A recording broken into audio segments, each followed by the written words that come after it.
Hey guys, welcome back to another video. Today we've got a card game instead of just simple playing cards. This is, if you haven't lost yet, the game.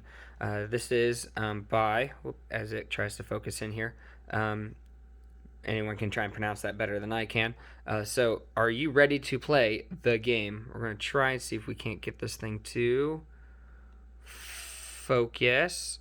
Alright, but we take a look at it. It is 1 to 5 players. Takes about 20 minutes, and it's for ages 8 and up. I don't know if you can see that very well, but we'll go ahead and flip the box over as it shows you all the stuff here on the side. Same thing here, and same thing here. But on the back, it shows you kind of the basis. It says, you have a copy of the game in your hands. Open this box, and you and your friends will never want to put it away. Bold claims, bold claims. You got author, graphics, and layout. Contents, 102 playing cards and 1 rule book. Our rule book is missing at the moment, so, no big deal. So here's how the game is presented in the box. So we're going to set that right there. And when you immediately open it, you're going to see 2 sides. We've got ours laid out in a specific way, so we're going to go ahead, flip them over.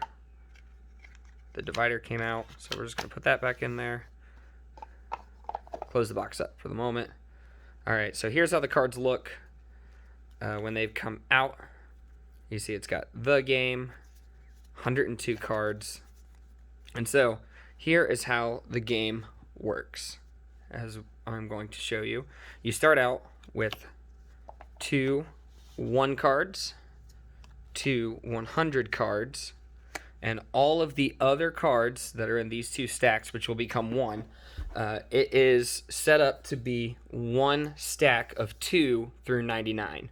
And so the goal is, either by yourself or with people, to place these cards on these decks. If you're at 1, you're going from 1 to 100. If you're at 100, you're going from 100 down to 1.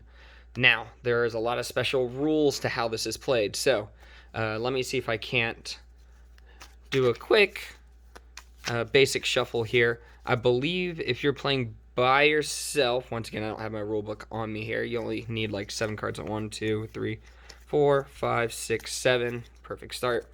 And so you take a look at your cards here. And so some interesting things is that where you are dictates what kind of theme you have going on. It also helps with the corners. So as you can see, this 83 is upside down, but I can easily move it. This is 96, no matter how you take a look at it. It shows you up and down. So pretty simple. So you take a look at it and you try to see, well, I've got 97 and 96. And so when you start, you always got to place down 2 cards. So I'm going to do 97 and 96. I think that's a good start. I didn't go down too low. So I'm just going to go ahead and draw 2 more cards. A 12, that's a good low card. And a 33, it's all right. So I don't have anything under 10, so I don't really want to play anything on here, but luckily I have 2 chances of going up. So I'm going to go ahead and just do 12 and 19 for now, draw 2 more cards, etc., etc. As you can see, doing this solo can have its benefits, but it would be a lot easier to play with friends. Kinda. So here's where the things get really weird when you play with others. So let's say you do have another player, except instead of 7, I think you only get 6. Something like that. 6 or 5. It depends on how many. The more friends you have, the less cards you start out with. And so we're just going to say with 2 people, you need 6. So 1, 2, 3, 4, 5, and 6. So now you have 6 cards, and they have 6 cards. So here's now your 6. Once again, your very middle pile. These cards definitely weren't shuffled very well. So taking a look at it, you now have these 2 sets of cards. Now there's more cards out available for play. But here comes the issue. You don't know what your teammate is holding in their hand. The only way to win this is by not communicating what cards you have. So if I'm sitting here playing and I'm like, you know what? I have an 87 and a 77, which makes a lot of sense in a second.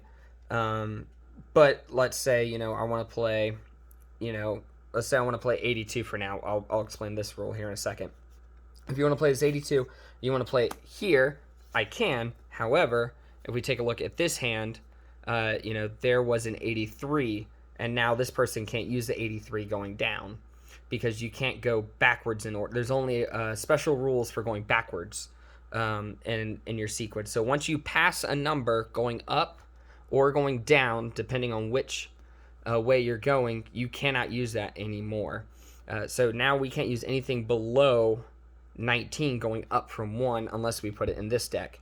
This is where that problem can kind of come into play here, is when you're playing with people and you can't communicate what specific numbers you have. I can't tell them I have a 67, a 77, an 87, a 68, and a 63. You can't communicate that at all.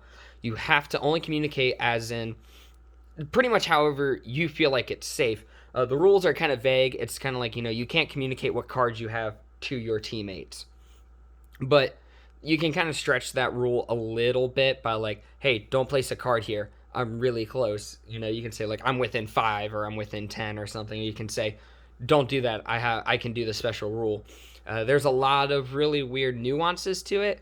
And when it comes to winning this game, it's essentially how much are you wanting to stretch the rules to win. You can definitely win by yourself. You can win with 2, 3, 4, and 5 people. It's really hard, though. It's a really hard game to play, and that's why it gets so addicting. You can get really close. You can get all the way down to where all these cards are gone, and the only cards that are left are the cards in your hands. And one time you'll go through the circle, and one teammate goes, I can't play anymore. I don't have anything that works. And that becomes difficult, and it's addicting, and that's why this game can be so much fun to play. Now, here comes some really cool things.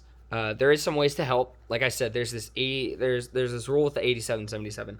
Let's say I want to get rid of both these cards because at the start you have to use 2 cards per round unless the deck is gone. If the deck is gone, you only have to play 1, but that's when you're getting really tight on the cards. So if we're taking a look at it, so let's say I want to place these 2 cards down and it'll help in the long run. So here's what I'll do. I will play the 77 first, but you can move up in increments of 10. So then I'll put the 87 down. And so instead of going down, I went up 10. So now everything in between those are now back in play. So I have essentially taken away my 2 cards. I can now pull these 2 out, set them in my hand, and then it will be my teammate's turn, taking a look at the cards. And now not only is, for this one, 83, 80, and 79 are all back into play for my teammate and can be used again. That is something that helps out a lot. I've seen, especially in my time of playing, there is times where you can go from 77, 87, 97, and then all of a sudden you're right back at the top, and this deck is looking great. This deck has not been used at all, so that's something that can work. Like I said, and here, that's the interesting part. As you can see, the only card numbers that duplicate are the 2 1s and the 2 100s. This is just a simple stack of 2 through 99. You have to get 1 stack of 2 through 99 in 4 decks. It sounds easy, but it's not. It's not an easy game to play. It's a fun game to play. Do not get me wrong. This is an absolutely fantastic game to play, whether it's by yourself or with others. A very fun, classic, I think, game that immediately becomes a must-have when you're hanging out with friends or even by yourself. I remember my wife and I actually went to the drive-in one weekend, and we, before COVID, and we, got bored in between movies, so we pulled this game out and we played a few rounds. I think we ended up winning one.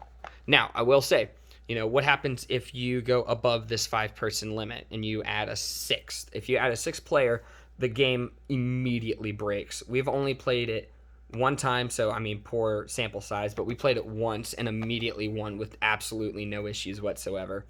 And I think that is one of the interesting things about this, is somehow this game breaks at 6 people. Now, if anyone would like to correct me on that, like, hey, I still play with 6 people and it's a struggle, we might have gotten lucky. But for me, in my experience, a 6-player destroys the basic game rules, even because there's just so many cards out at a time. It becomes really easy to communicate what you can do. If you have really good communication skills on implying, and if you can communicate with friends really well, this game can become a lot of fun. It tests your skills in communicating with others, even if you can't directly communicate what you want to communicate with them, but it's a lot of fun nonetheless. This is a must-have. It's a pretty cheap game. I don't think it's super expensive at all. I believe it's even under 15 bucks. I think it's like 12, 13 on Amazon. Do not quote me on that. But definitely pick this game up if you have the chance. Let me know in the comments below what other card games you would want to see, or if there's any special decks of cards that are out there that you want to see. Hope you guys have a fantastic day, and I will see you in the next video.